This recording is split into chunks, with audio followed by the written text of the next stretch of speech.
Second, this is Ask Noah.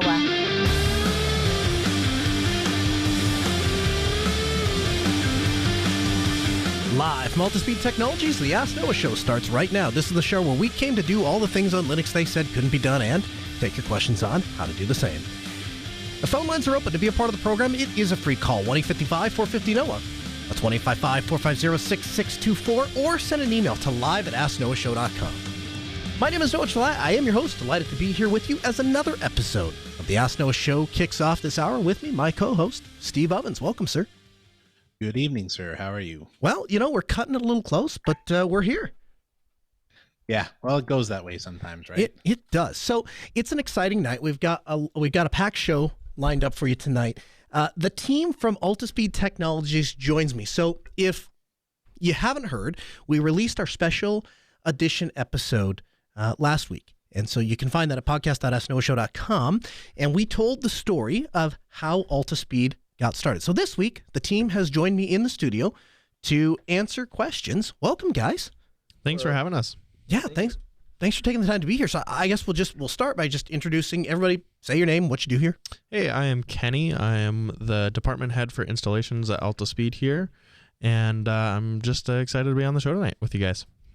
I'm Isaac. I'm a new employee, still learning. I'm Peter. I guess do a little bit of everything. You do? So they'll be joining us. If you have a question for the Altispeed team, give us a call, 855-450-NOAH, 855-450-6624. Send an email to live@altispeed.com or join us in our interactive Jitsi room. We have a that's the screener. Okay. So, Steve, let's dig into feedback. Again, your feedback goes to the front of the show. You direct the show. So send emails to live@asknoahshow.com and we will address it there. So our first email comes in from Aaron. Aaron says, "Howdy, Noah. In episode 248, you talked about a desktop application called Open Paper for digitally archiving all of those pesky paper documents you may still have. You mentioned about wanting a more network-based solution, e.g. something for the whole family. I immediately wanted to write in to tell you about the Paperless project, now called Paperless NG. You can learn more at paperless-ng.readthedocs.io. However, I wanted to write a post on how to set it up with Docker, and I finally have. Paperless NG allows you to upload documents digitally to a document library, and then through the magic of OCR, you can do text-based searches on all of your documents. Also, what's more, languages than English. The kicker is that you can integrate it with an FTP server and your network printer to scan and drop files in Paperless NG to process.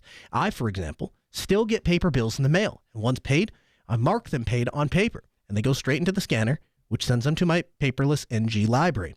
I wrote a blog post on how to set this up. If you feel worthy, please share it on the community in the show." And he links to aaronvaughanawesome.com/post/going-paperless. Love the show. Stay awesome, Aaron. So, Steve, have you used Paperless, and what are your thoughts on it? I actually haven't used this yet, mostly because my system is very rudimentary. I got a scanner only this year, because previously I just took pictures of things, but then I got a tiny little brother scanner that's about just slightly bigger than the size of a piece of paper. And it does the job for me. It zips things off to PDF, and then I just kind of park those on Nextcloud.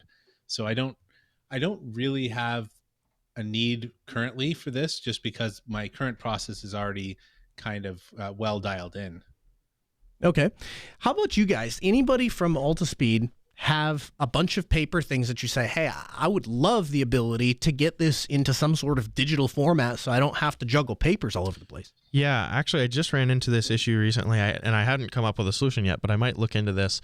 As you may know, Noah knows me recorded well.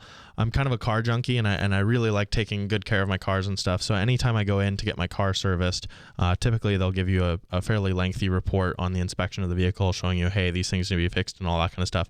And one of the things I'd really like to do is have a really well documented library of all of those documents where I can go through and be like, hey, this was serviced on this date on the car, and be able to reference exactly the maintenance history on my vehicle, and being able to like pull some of those documents into a database would be incredible. The thing that kills me is that report undoubtedly, Kenny, starts as a PDF. Oh, and absolutely, yeah. And then they print it to hard copy. And then you have to scan it back into something digital. Why don't you just give me the thing as a PDF? Store it and we save us all that process. Hey, you know what, Aaron? Thanks for writing in. We appreciate it. Our second email comes in from Stavey. Stavey writes in, says, greeting, Mr. July and Mr. Ovens. I have a VPN situation, and I suspect others experience it as well, but I just want to throw it out there to see how others might manage it. I'm not a big gamer or streamer, and I haven't done a lot of torrenting for years, so I would consider my network traffic to be quite low compared to many others. What I describe here is related to general web surfing and usage of online business apps, which requires very little data transfer. The exception is when I do my Restic online backups or check, which I mentioned later. The situation is that I can't seem to just turn on a VPN and forget about it, since at some point during the day or the week, the VPN traffic gets messed up in some way. For example, I might initiate a Restic online backup job on a Linux machine and leave it chugging away for an hour, only to find my VPN is messing up. Sometimes I'll have Mullvad running and find out that in some way it's messing up my connection, and I'll have to switch to RiseUp VPN and move things along fine, or vice versa. A situation specific to my phone that's very predictable is that Mullvad isn't functional on the T-Mobile network data network. Due to this, I use RiseUp VPN. And I'm on mobile data with the phone, I might switch to Mullvad when I have a Wi-Fi signal, since WireGuard is faster. To see if I could solve or reduce my Temperamento VPN situation at home, I installed a GLI net router and installed Mullvad on it, so all of my devices automatically have VPN at home. But I experience the same issues as above on the VPN, oftentimes just decides not to work at all, so I have to turn it off at the router. I've thrown kind of a big ball of mud at you guys, and I'm not necessarily because I'm asking you to solve these issues, but rather I'm wondering if you guys experience the same sort of general issue with daily use of VPNs. If so, maybe you can propose a different way of using them. I'm a card-carrying member of the Tinfoil Hat Club, so going without a VPN, it just doesn't feel right to me. I'd like some insight from you and others, if you're using VPNs persistently, as I do. Stacy. So I guess let's start with this. Steve, your thoughts? So I absolutely use a VPN on my phone at all times. I happen to use Surfshark, not because they were the best or, you know, they ranked the highest on all these sort of things. I got a really good deal on it one day, and it was, the client works pretty well on Android. But I have actually experienced exactly what you're talking about.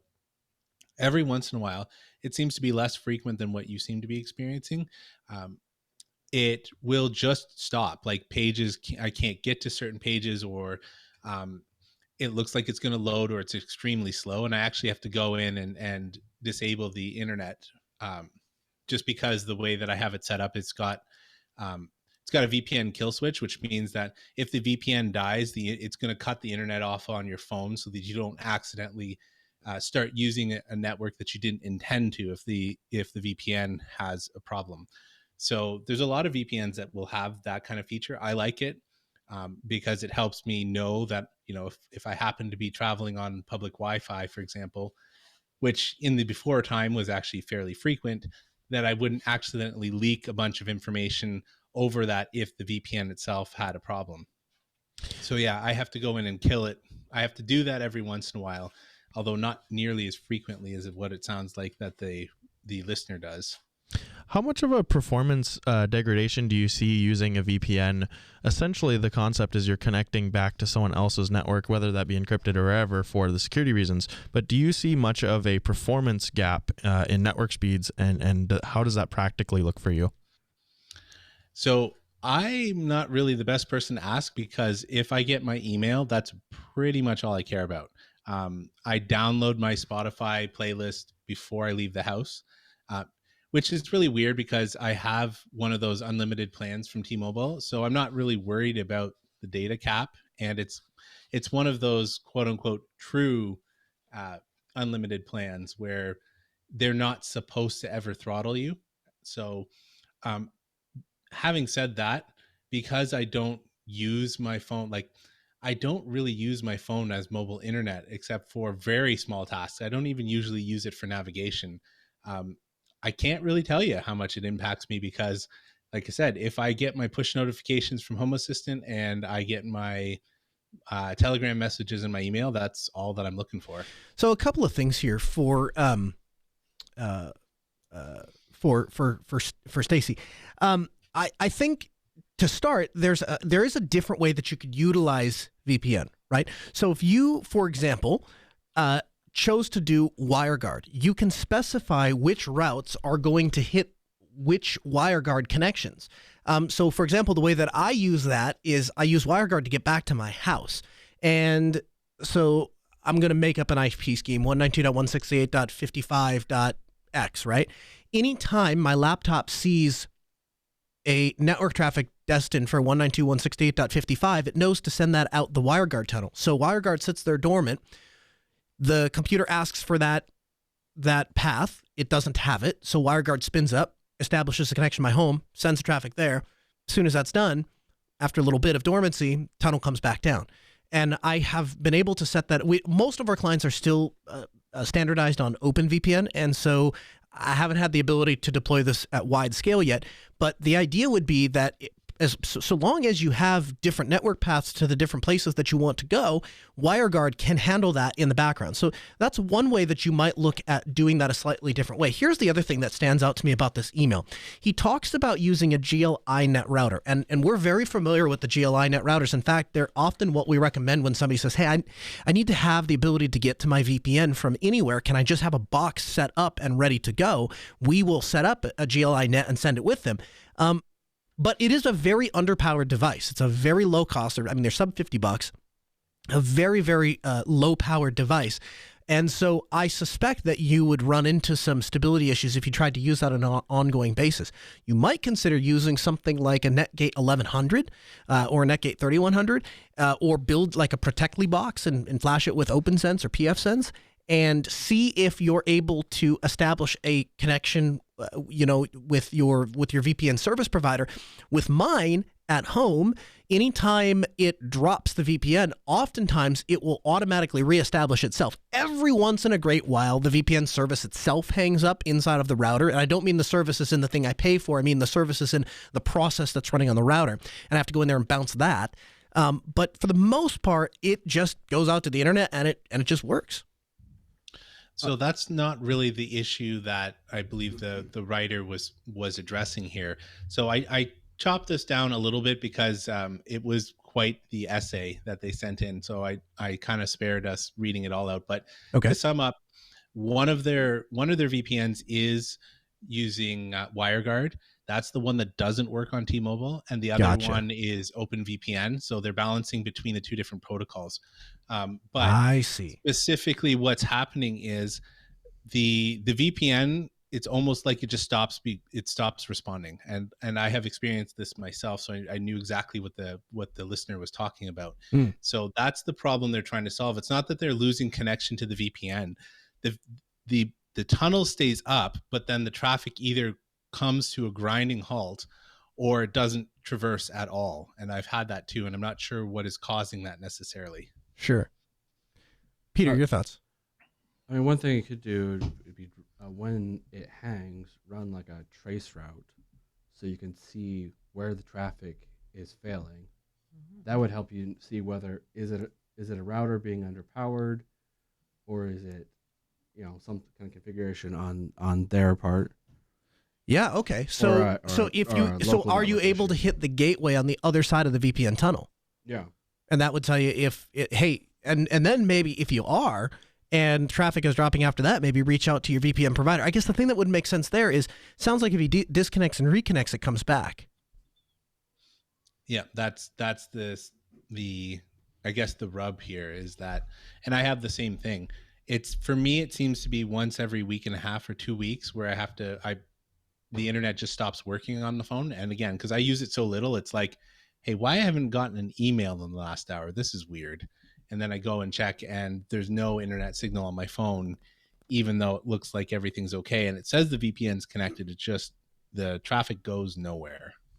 I guess the question would be whether is it is it dying at your router, or is it dying at the VPN provider? Yeah, Could it be like, timeout on the account, or if it's sent any traffic recently, or yeah, those are all good things to check into. So maybe take a look, Stacy. And here's what always happens with stuff like this. We'll get a question. Somebody will write in. And undoubtedly, the next week we're going to come back and there's going to be 5 or 10 more emails of people that say, hey, I've experienced that and here's how I fixed it. So if you're hearing this and you can help Stacy, then write us an email, live@asknoahshow.com. Our third email comes in from Steven. Steven writes in and says, hi there. Just wanted to mention that LibreOffice has collaboration built into the Calc spreadsheet. I haven't tried it to know if it works well, but collaboration in Calc. In LibreOffice Calc, document sharing allows simultaneous write access for many users. Every user who wants to collaborate should enter a name in Tools Options LibreOffice User Data tab page, and then he links to the help doc in LibreOffice. So this is in reference to, I believe it was last week, the week before, somebody wrote in and asked, what is the best way to deal with collaborative editing on spreadsheets? I'm curious, does LibreOffice, I know I've looked into this in the past, there's another service, not necessarily a service, a open source project called OnlyOffice that has a product very similar to Google Drive, where the actual Word editors and the Excel spreadsheet programs are running in a web browser, and it has a back end where you can do collaboration very similar to Google Drive. Are they referencing that on a does LibreOffice have something similar? Is that what they're working off of? Yeah, or is so this a local system? I think when the question came up, it was specifically about Nextcloud and the integration of something that could run in Nextcloud. And I think this is then saying, hey, if you're looking to do collaborative spreadsheets, tons of options that came up for Word documents. There weren't a lot of low-hanging fruit for spreadsheets. So I think that's where this suggestion comes in. Gotcha. I know OnlyOffice does provide integration with Nextcloud, and actually really good integration. I believe actually there's a way you can get it so that way your Nextcloud instance is the server for OnlyOffice. Okay. And they do provide an option for spreadsheet calculator. Yeah, I've got OnlyOffice set up on my Nextcloud, and it's just a one-click install. You have to install the server, and then you have to install the connector. Okay, Steve, any thoughts? No, I haven't tried it. Like we talked about when Naylor was asking about this, I don't have a lot of use for collaborative spreadsheet editing in my job. Yeah, you and me both. 1-855-450-NO. It's 855-450-6624. The email live@asknoahshow.com. You have a question for the Altispeed tech team? We're here and answering those tonight. Our fourth email comes in from Hockey Fan, a switch from Ubuntu to Arch. Hey, Noah, I'm a longtime listener, even though I'm currently behind on episodes. Just had my first kit. Congratulations. Never emailed or called in before. Anyway, to my question. I've been using Linux for quite a while now. I use Linux on my personal PC, Windows for work. I've tried a few different distros over the year and just realized that I've pretty much only ever used Debian or Ubuntu distros for an extended period of time. As a result, I feel like I'm almost lost in an Arch-based distro. I went to do a sudo apt-get update, and I remembered that Arch doesn't use apt, and I would need to do some learning before I'm comfortable with Arch. Any resource that you can recommend, either an Arch newbie for people moving from Ubuntu to Arch? I remember you mentioning an Arch-based distro that was specifically meant for learning Arch and building from scratch, but for the life of me, I can't remember the name of it. I think you might have even had the guy on the show. This is probably 2-3 years at this point. Not sure if the project is still up and running. Thanks again for all you do. You're the only Linux podcast I listen to anymore, and I've learned so much from you over the few years. Hockey Fan 37. Hey, thanks so much. That means more to me than you'll ever truly know. So I'm gonna let Steve have the last word on this one because he's the resident Arch fan. I'll tell you, I think what you're thinking of is Endeavor OS. It was previously Antergos, and then when Antergos wound down, Endeavor OS came up and kind of replaced and filled that void. And so what I like about it is you download an ISO like you would ordinarily download an ISO. You install Arch like you would ordinarily install Arch. When you get updates, it's just going to pop up and say, hey, do you want to update? You know, in my case, Discover. I click OK, it updates. When I want to install something, I either can go through Discover, I can just drop to the command line and say, yay, Firefox, and it'll give me a list of every package that's available, either in the Arch user repository, which is where the big advantage of Arch is. It's fine for day-to-day, hey, I just need Firefox Thunderbird, and a terminal, every distro will do that. Where Arch kind of shines and takes its own is in two ways. One is you have the opportunity to perpetually update your system forever. And I have an actual Arch system that I installed years ago on an old ThinkPad T420. It's still running to this day. Oh, by the way, it's still up to date. And nothing is ever broken on it. And the second part is, like, literally any piece of software, if anyone in the world has found a way to make it run on Linux, it's going to be in the AUR. And so as far as a resource, I would point you to the Arch Wiki, because even if you're not using Arch, the Arch Wiki is a great resource for information. But so that would be where I'd start the conversation. I would let Steve take it from there. You use Arch every day, Steve. What are your thoughts? So I believe the distro that the writer is looking for is Arco Linux. So it's an Arch-based distro for, I'm going to put beginners in quotes because I haven't actually used it and I have to take them at their word. But the idea was that it's supposed to kind of help you have a graduated learning experience so that it kind of holds your hand and you can essentially turn some dials to decide how close to Arch proper do you want to get. Aside from that, I'll just second the Arch Wiki. I personally look for walkthroughs when I'm doing things, but man, is that Arch Wiki great. Internally at Red Hat, we pass that around to each other because while it doesn't apply directly to Red Hat, they're so up to date with their packages that chances are someone has already found it in the Arch community how to do a thing, and you just have to translate that for your distribution. So I know it's a little intimidating as a new user because when I made the switch to Arch, I'm not sure if intimidated is the right word. I think lazy is the right word. I was a little too lazy to actually read the Arch Wiki, even though it's fantastic.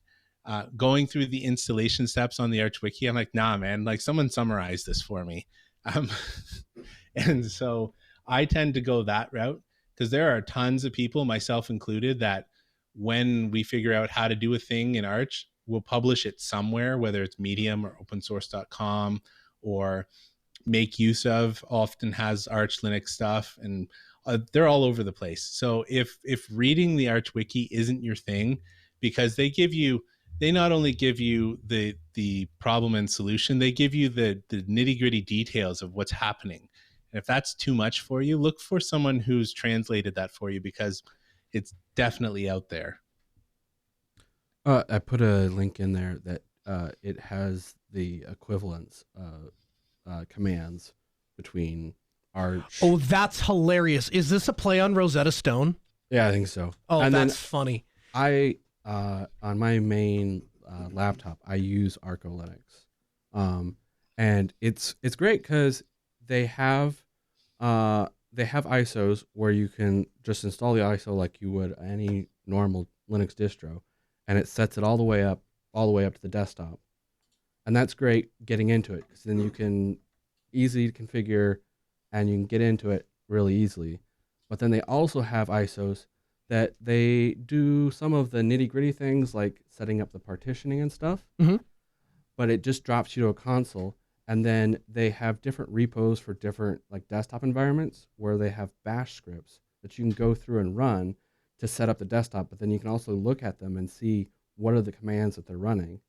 Okay. And so it allows you to quickly get into it, but then when you want to learn a little bit more and get a little bit more comfortable at setting up Arch all by yourself, you can, and you can kind of ease your way into it.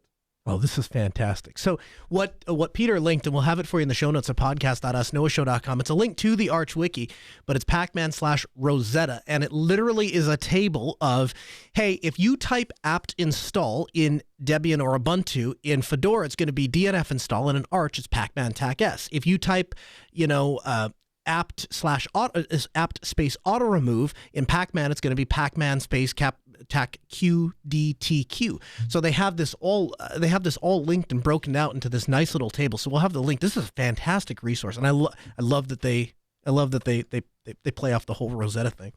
Our fifth email comes in from Jeremy. Jeremy writes in and says, what causes the USB speed to drop continuously when copying files off of a USB drive or using DD? For some reason, when I run DD to a USB drive, it starts at a reasonable speed, and then drops until it's at 40 or 50% slower until it drops off entirely.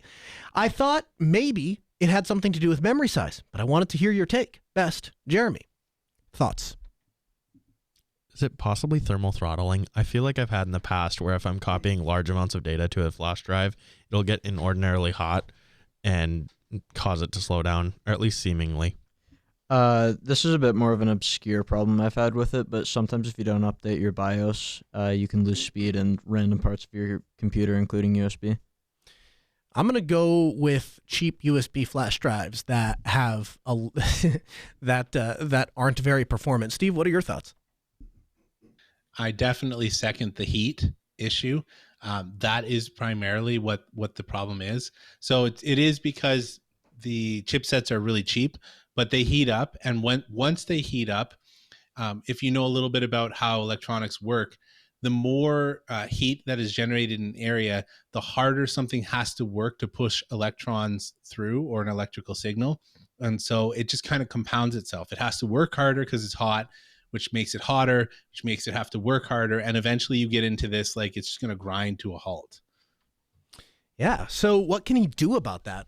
Just stick his laptop in a freezer? It's not usually the laptop. It's normally the USB drives itself, although it can be.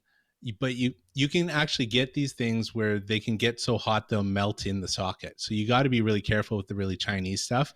And it's harder and harder to actually determine what the good brand to buy is, because of all the knockoffs out there and the cheap copies. I know I've seen in the past, I think it was Kingston made a really nice flash drive. Like, the quality of your flash drive can be helpful as well. Like, Kingston had an actual flash drive that the casing for the flash drive was all aluminum, and it basically acted as a heat spreader. So that way, when you're copying larger files, the whole thing is basically able to, the entire device is able to dissipate that heat. So simple things like that. Other ideas are, if you're on a regular basis needing to copy large amounts of data quickly, you could look at doing something like an NVMe or N.2 enclosure that has like an actual thermal pad on it with metal heatsink on it.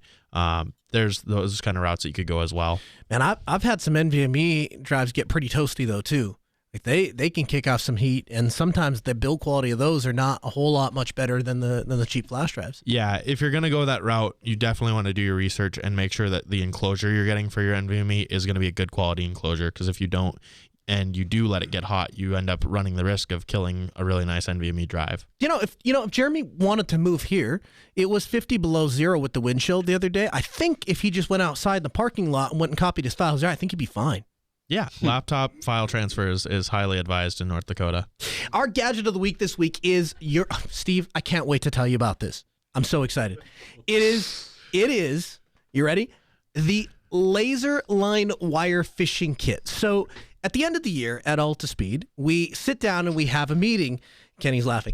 We have a meeting to decide what things we absolutely have for the next year. And so we ask things like, what tools do you need? What equipment do you need? And that's the time for people to say, hey, I need a laptop upgrade or a monitor upgrade, or I need these tools to be useful in the field, or that would be useful. And what they came back with to my office was, we need a CO2 powered gun that shoots fishing line 150 feet with a laser sight on it. And I said, haha, that's very funny. Get out of my office. And then they went, no, really, this is what we need. Said, why do we need this? To be fair, we started with a Fisher Price version of it, so we were well, it was Greenlee. Yeah, so I like to say Fisher Price because that's what it essentially looked like. But Greenlee makes a device where it's essentially a little spring-loaded Nerf gun, basically, that has a thin fishing line attached to it. And when you put the dart in, it cocks back the spring, and you shoot it, and it throws the dart 50 feet, and it has a ton of drop. And we're looking at this and we're like, oh, this is pretty slick. This could be kind of helpful for when we're running cable in commercial buildings with drop ceilings where they have wide open space above the drop ceiling. We actually had a very large install recently where this was the case. Could have saved us hours just doing that simple thing. I think the quote for what you're talking about came back at something like 20 hours to get wire from where they wanted to get wire to where they wanted to get wire to. And when we went and looked at it, the big problem was, you have a false ceiling at 8 feet, and then you have 30, 40 feet of actual ceiling before you hit the ceiling truss or the roof truss. So if you're trying to strap your cables and not just lay them on the false ceiling, you've got to go way up. Well, the problem was to get into those ceiling rafters, you would have to go through the false ceiling, one ceiling tile at a time with a 40-foot ladder, get the cable in, take it all the way back down, move over one or two ceiling tiles, go back up. This way, you start at one end, stick the gun up into the ceiling rafters, fire it shoots straight. No drop, right? This is what's amazing about this thing. And there's a little dart that comes out the front of the gun and carries the fishing line all the way 150 feet to wherever you pointed the little red dot laser that's attached to the gun. Uses a standard CO2 cartridge, the little 12-gram cartridges that you'd get at Walmart or Amazon or whatever. And then you have a piece of pull string that you can then pull your wire across. So fundamentally, a way to get cable where sometimes you just literally couldn't get a way to get cable. And we deal with that more often than I care to admit. And there's oftentimes we can't get a scissor lift in there. We can't get a ladder in there. Or you could, but it would be highly unsafe to do so. And so then we can't do that.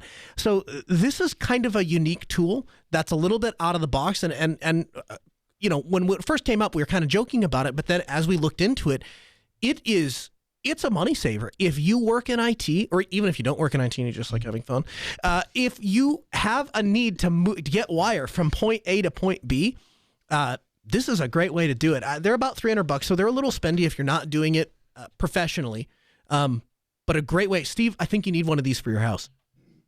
Yeah, I was actually just picturing myself shooting this across my attic. I have I have an open ceiling across the entirety of my upstairs floor, which is kind of unusual. And I was just thinking to stick my head up in the crawl space and just fire this thing all the way across because I need to run some more cable. Well, and honestly, that's one of the best things about this thing when we were looking at it is it actually has a pressure valve. So you can set it in an attic where you only need to go 25 feet. You can turn that down a little bit and you can get it to go 25 feet versus 150 if you don't want to put a hole through your drywall on the other side of your attic. But you may also want to just shoot it at 150 feet for the fun of it. One of the other cool things Noah talked about, the standard CO2 cannons, that will do 10 shots at 150 feet. So you can use it repetitively, and I would imagine the more you turn the pressure down, the more shots you can get out of it. I strongly suspect, Steve, if you aimed right, you could go from your little attic access straight into your garage and save yourself a whole lot of climbing around. So if you, I'll let you borrow it. You can have fun. See where it gets you. So the challenge we've had here at Altispeed, one of the things that we do across a lot of our equipment is we come up with names for their kits. So we have the IP camera installation kit, or we have so on and so forth. So if any listeners have any great suggestions for, we're thinking the acronym we want to use is SNIPE, but think of some creative names that might be a fun way to interact with the show tonight. Yeah, or Assassin. Assassin was the other one. So Assassin or Snipe. Snipe's a little bit more simple to come up with an acronym for, but Assassin is definitely a cool one to come up with as well. Nobody will think that's weird when we take it out and go work on customer stuff. In the news this week, Snapcraft is getting a redesign. So the developers over at Canonical, if you've not used Snap packages before, you absolutely should. Everybody has come up with a universal way to package software. So the idea with Snapcraft is as long as you have Snapcraft running on a machine, doesn't matter what distro it is. In theory, it doesn't even matter if it's Linux. It, in theory, could run on any platform. But the idea is that developers can easily and have a straightforward way to target a way to package software, and then users can just download those universal packages and install them. And their goal, as they continue to iterate on the work of Snapcraft, is to make the core product more modular, make it more efficient and more useful to Snap developers. And so this is going to involve breaking Snapcraft apart, and they're going to chop it up into smaller, even more modular pieces. And what that's going to allow them to do is reuse the components that they've put together. And in that way, they'll be able to utilize it across a wider range of products. And so they have a common foundation for all of this, and they call them craft libraries. They have a blog article on that. And so the theory here is that they're going to use generic parts of the builder based on craft providers and craft parts and add Snapcraft functionality as a separate layer. The current Snapcraft code base is now going to be considered legacy. The main entry point of this package is executed when it falls back to legacy Snapcraft is required. So we're not going to break anything going backwards, but it sounds like there's some big changes coming up. I guess here's my question. Why was the more modular, we need to have this broken apart more, not considered 5-6 years ago when they were originally going into Snap packages? Why is this something that we're looking at now after we've gone to developers, after we've asked people to target snaps, after we've done the marketing push to get snaps, after we've said, hey, this is what's going to be, we'd like to become the new default in the most popular Linux desktop distribution out there. Why are we changing this from the ground up now? I think that that's a difficult question for outside observers to kind of chew on. Like, as someone who's seen how software gets made a little bit, and I'll stress a little bit because there's so much software at Red Hat. Part of what you do is you don't set out to build a rocket ship, right? And what I mean by that is you need a vehicle to go. You don't necessarily need to send it to space and back, or you don't need to have it be able to withstand multiple atmospheres of pressure to get things running. And so you can go one of two directions with this in the extreme. You can build a very little, dinky car, and that's not going to be sufficient. Or you can spend time over engineering something that may never ever get off the ground and allow it to, withstand, 10 atmospheres of pressure, when it doesn't really need to do that either. So I have some level of sympathy for this, because you've got a project that needed to get off the ground, that needed to get adoption, that needed to be not overly complex as it started out. And once they kind of proved it out, they got some momentum behind it. This is Steve kind of making conjecture here because I have no inside knowledge, but I imagine that, as with most things, you make choices on which type of technical debt that you're going to carry. And I think that in this case, they're starting to address this because they see this as a long-term play. Okay, that makes some sense to me. So now we've seen what snaps can do. We've proven them from the sense that, hey, if we want to take software packages and ship them out and have an easy way to deploy them, we can. I will tell you, my experience has been a little mixed. I'd say it's like an 80-20 mix. 80% of the time, snaps are great. 80% of the time, I go to use something like YouTube DL and the snap is up to date, and whatever the third-party repo that I had or however it was I installed it the first time isn't up to date. 80% of the time, a package that I'm looking for is available as a snap package. And I'll say this much, if I see it available in the Snap store, I'm almost positive it's going to work. And that would not necessarily be true with packages outside with just adding repositories. So those are all in Snap's favor.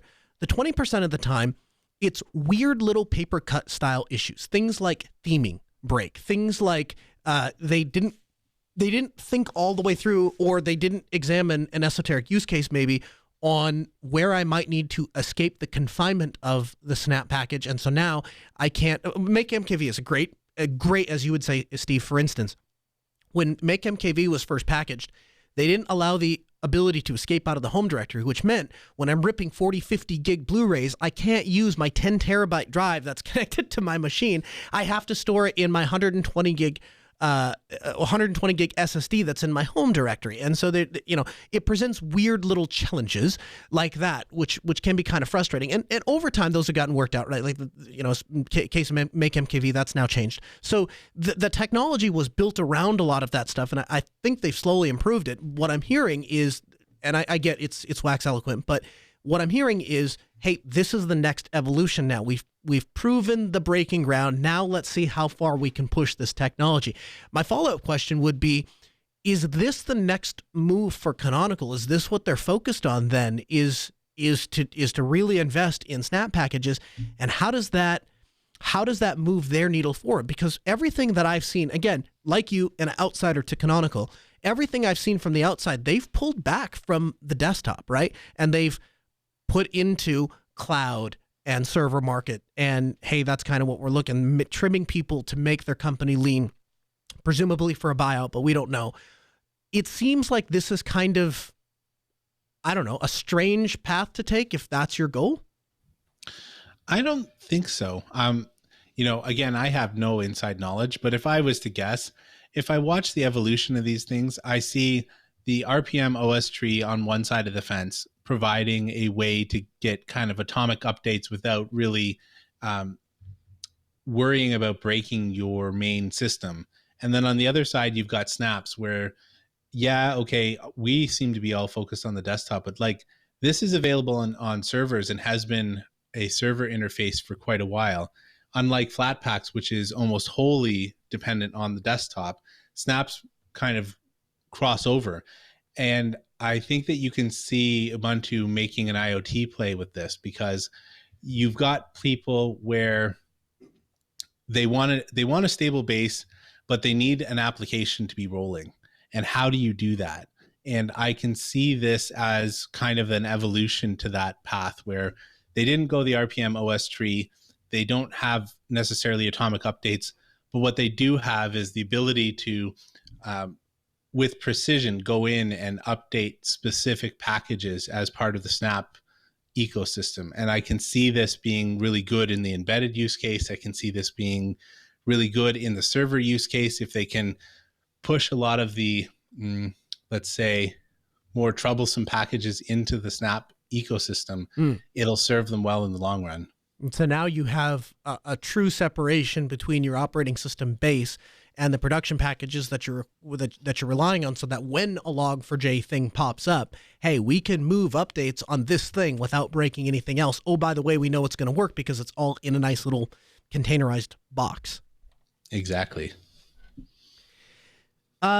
Moxie Marlinspike is stepping down as CEO of Signal. So Signal, if you're not familiar, was first launched in November of 2015. It was a combination of two previous applications called TextSecure and Redphone. And so when it was launched, the idea was a completely privacy-centered messenger. It utilized something called a double ratchet protocol, which we've talked about previously on the show. And it's been widely used by a lot of people, to include notable people like Edward Snowden. He's been quoted saying, use everything that Whisper Systems, company who made Signal, makes. So in February of 2018, Marlinspike announced that the Signal Foundation, a non-profit entity that was initially funded by $50 million as part of a loan from Brian Acton, the co-founder of WhatsApp. And so recently what they've done is they've continued to iterate on Signal. They've continued to push it as a platform. They've continued to get more people involved. And recently they added things like privacy-focused money transfers to the app, so you can do cryptocurrency transfers to anyone worldwide. And Signal has become kind of a go-to tool for people that are in media, for people that are paranoid and insecurity, for people that just need an easy way to be able to communicate with their friends securely, people that are whistleblowers and need to be able to get information to the media. It's been used in pushbacks for tyrannical governments, all of that. And Signal has been right there at the forefront. And I've been proud that an open source tool has served a community so well. And largely, I don't necessarily agree with everything that Moxie says and the way that he goes about doing things. I would push back a little bit on his reservations of having third-party Signal clients, but I deeply respect the man for the work that he's done and where he's gotten Signal. And so, quote, I have now been working on Signal for almost a decade, and it's always been my goal for Signal to grow and sustain beyond my involvement. But 4 years ago, that would still not have been possible. I was writing all of the Android code and was writing all of the server code, the only person on call and facilitating all of the product development and managing everyone. I couldn't ever leave cell phone service. I had to take my laptop with me everywhere in case of emergencies, and occasionally I found myself sitting alone on a sidewalk in the rain late at night trying to diagnose a service degradation. Now we have a great leadership team. It's facilitating product development, managing the organization, and pushing the technology forward. Most importantly, the values and the mission that Signal was built on are embedded in the whole organization and everyone involved here to honor them and see them through. Simultaneously, Signal has grown in adoption and in popularity around the world faster than I could have ever imagined. People are increasingly find value and peace of mind in having Signal, a technology built for them instead of for their data, and we're increasingly willing to sustain it. Every day, I'm struck by how boundaries of Signal's potential looks. I want to bring in someone with fresh energy and commitment to make the most of it. In other words, after a decade or more, it's difficult to overstate how important Signal is to me. But I now feel very comfortable in replacing myself as CEO based on the team that we have, and also believe that it's time for the important next step for expanding Signal's success. I've been talking with candidates over the past few months, but I want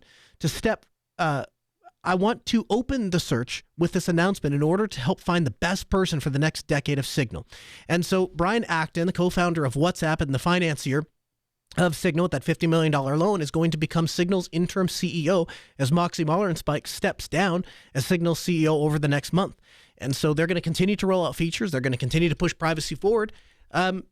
Steve, I know you're more of a Telegram guy than a Signal guy, but have you looked at Signal? You played with it? You like it? Anybody at Altispeed use Signal or care for it?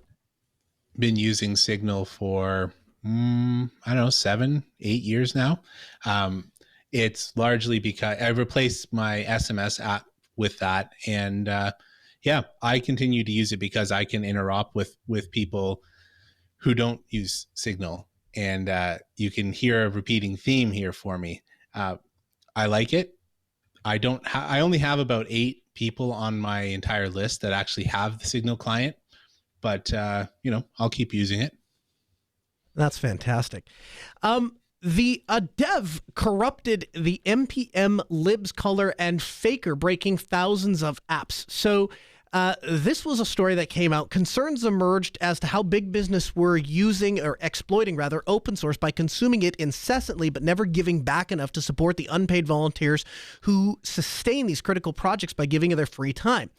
And so essentially what happened is a developer intentionally corrupted his open source software project because nobody was willing to pay him to, that's an unfair way to phrase it, but he corrupted his software project because he reached out to these large, massive Fortune 500 companies and said, hey, I'm developing all this software essentially for free. You're not doing anything to support my project. So would you kindly fork my project and go maintain it yourself? Because I don't want to do this for free for you. And the big company said, yeah, that's great, little guy. Thanks. And then they went back to using his software for free. So he went, okay, watch this. Liberty, liberty, liberty, liberty, liberty, liberty, liberty, liberty. And it just spat out random, incoherent text blobs.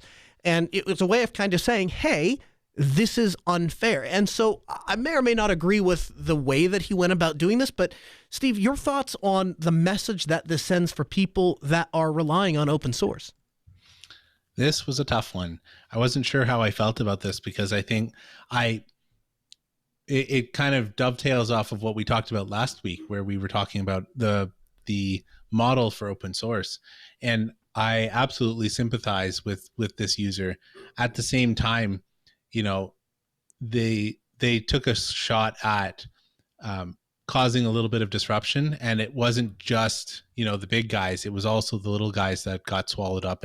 And you might argue that it's the little guys that would end up bearing most of the brunt for something like this, because the big guys often mirror things or have a way to roll back in some fashion, where the little guys are less likely to have that. So this was a tough one, because on one side, like, what else is he going to do? Right. He's reached out and not gotten anywhere.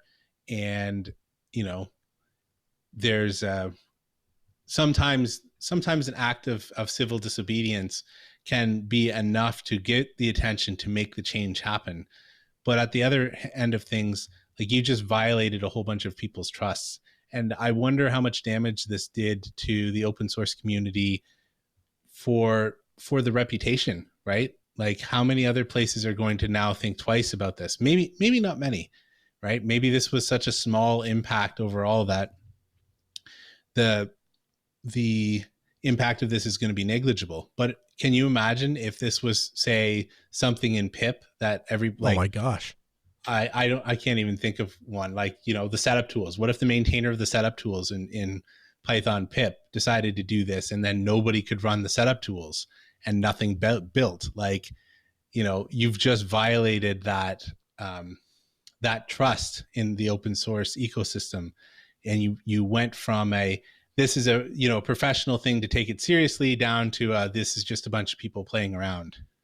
Yeah, I struggle with it a little bit. Like you say, there's not a lot of other options that are available, but at the same time, I feel like if you either decide that you're going to give of your time and produce an open source project or you're not.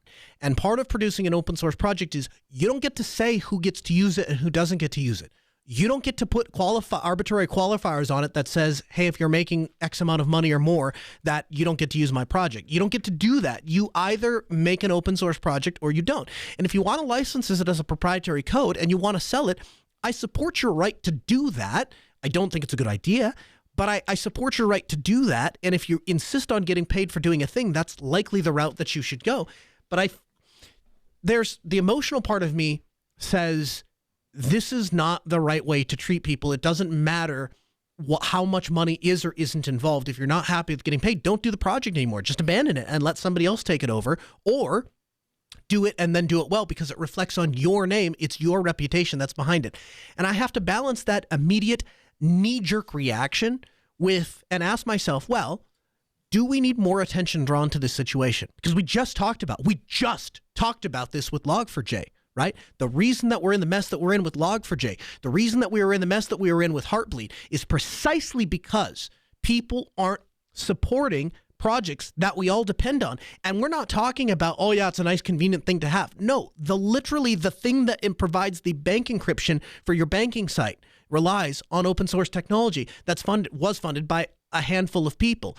And a logger that gets introduced to a bazillion different pieces of software is handled by a small development team that is volunteering their time. So I really think that you have to be able to just make a decision on either I'm doing this or I'm not, and don't throw your own name under the bus, because I feel like that's kind of what he did.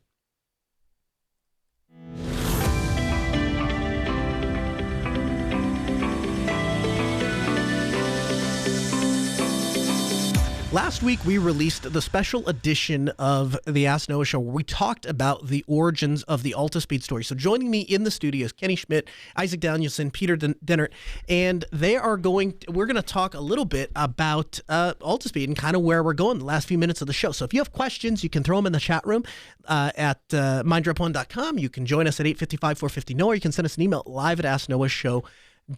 So I want to start with this. So Isaac, you're the newest member of the team. You interned with us over the last year and officially joined the team, I think, last week. And so I guess, how's it been so far? Personally, I've really loved it, honestly.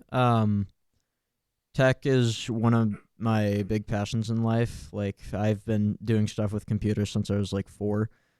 So finally being able to do that for something that will pay off for me and my family long term, that makes me really happy. And I also just love the environment I work in.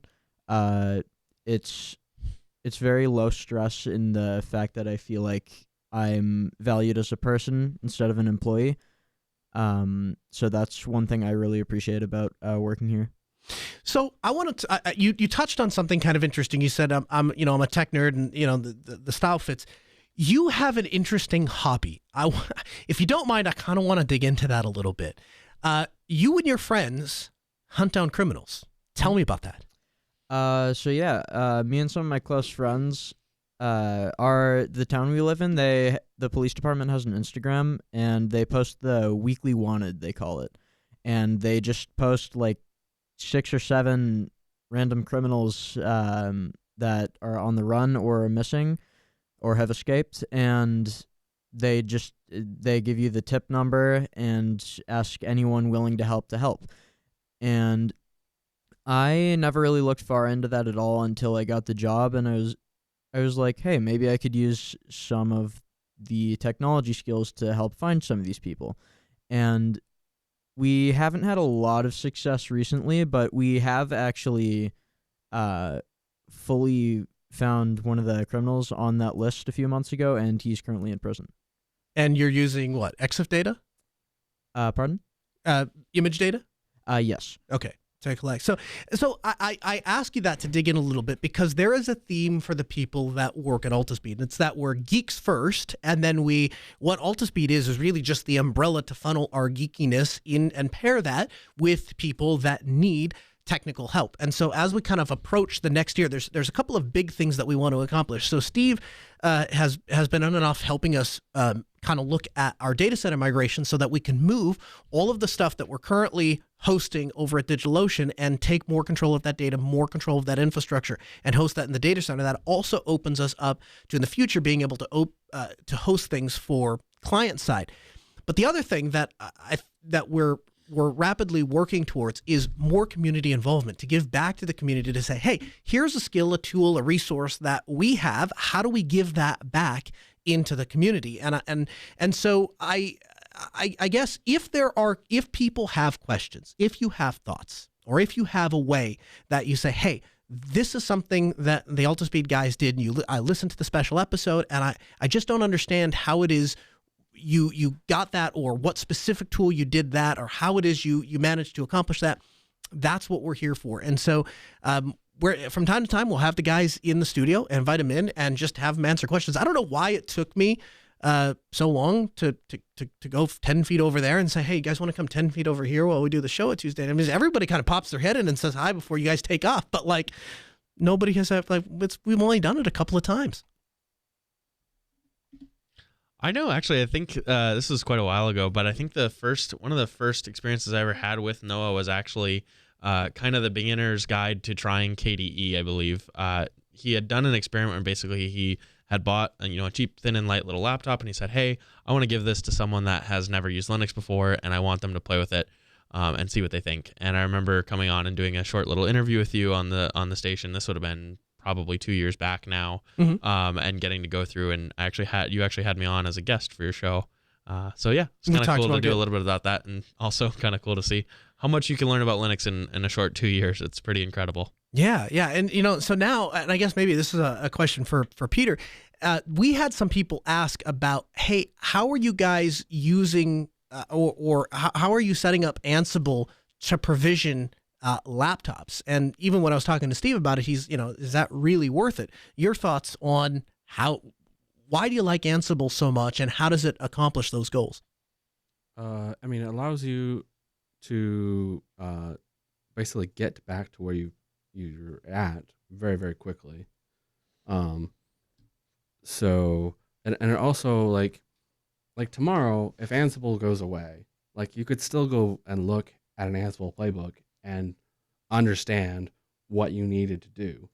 So it's not only does it get you back very quickly, it is in a sense documenting what you're doing as you're doing it. Sure. It's almost essentially like Bash history, but in reverse. It's the thing that you have beforehand. Yeah. And I just find, the easier it is to document something, the more likely it is to get done. And it's always good to document. All right. So as those things come available, we publish everything. We don't do a lot of stuff that's closed source. Pretty much everything is available on our GitLab that we do, unless it contains some sort of secret config thing because it's client specific or something like that. For the most part, you can go to Altispeed's GitLab and you can see what we're doing as a company, and you're welcome to take advantage of what we want to give back. And there's going to be a renewed focus in that in 2022 to say, hey, if we have some extra time, how do we take that time? How do we give that back to the community and help people who otherwise wouldn't have access to those resources? Hey, the music in our ears means we're out of time. Thanks for listening to the show. We record every Tuesday at 6 p.m. Central. You can learn more at AskNoahShow.com. We publish all of the show notes. So if you're listening as we talk about projects and resources and articles that we prep the show, all of those are available to you. You can find them at podcast.asknoahshow.com. The Ask Noah Show continues next Tuesday at 6 p.m. Central. Huge thanks to Sarah, our call screener. We'll be back next Tuesday at 6 p.m. Central. You can follow us on Twitter at Ask Noah Show. I'm at Colonel Linux. He's at Linux Evans. 6 o'clock Tuesday, AskNoahShow.com.